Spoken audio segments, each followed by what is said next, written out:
करीब एक महीने पहले अमेरिका और इसराइल ने ईरान के खिलाफ जो जंग शुरू की, वह अभी भी खत्म होने की राह पर जाती नहीं दिख रही है।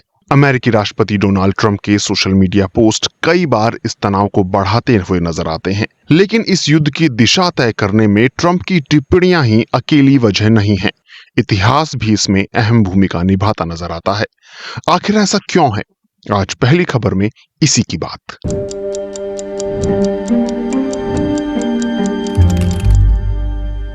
ईरान समर्थित यमन के हुती विद्रोहियों ने बीते दिनों इसराइल पर हमला किया। इससे इस संघर्ष में एक नया मोर्चा खुल गया।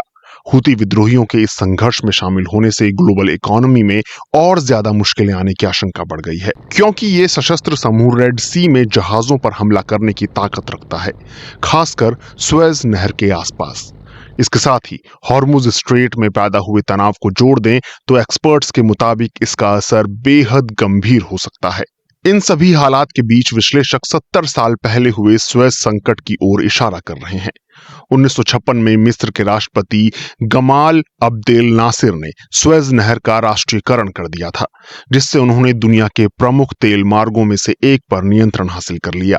इसके जवाब में फ्रांस, ब्रिटेन और इसराइल ने इसे वापस लेने की कोशिश की, लेकिन वे कामयाब नहीं हो सके।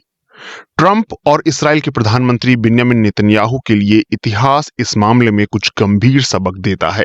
बीबीसी के इंटरनेशनल एडिटर जेरेमी बोवेन कहते हैं, तब सुएज संकट ने दिखाया था कि एक वैश्विक ताकत के रूप में ब्रिटेन का दौर लगभग खत्म हो चुका था।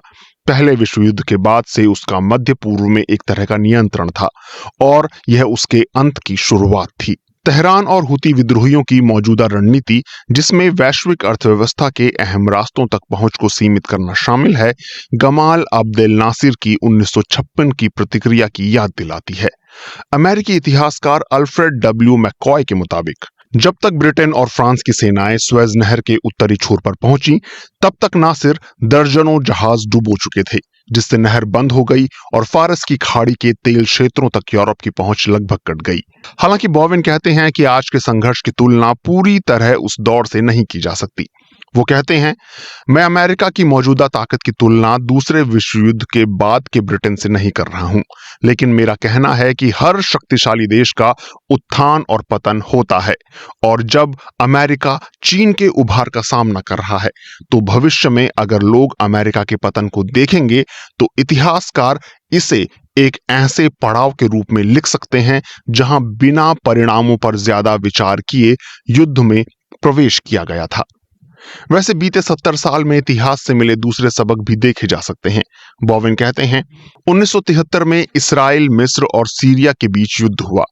मिस्र और सीरिया ने इसराइल पर अचानक हमला किया। इसके बाद अमेरिका ने इसराइल को बड़े पैमाने पर हथियार दिए।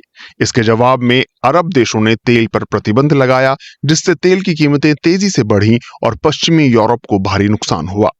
सऊदी अरब के तत्कालीन तेल मंत्री शेख अहमद जाकी यमानी ने 1973 में साफ तौर पर कहा था कि तेल जैसे संसाधन जिनका असर वैश्विक बाजारों पर पड़ता है, वो प्रभाव डालने के लिए एक साधन के रूप में इस्तेमाल किए जा सकते हैं।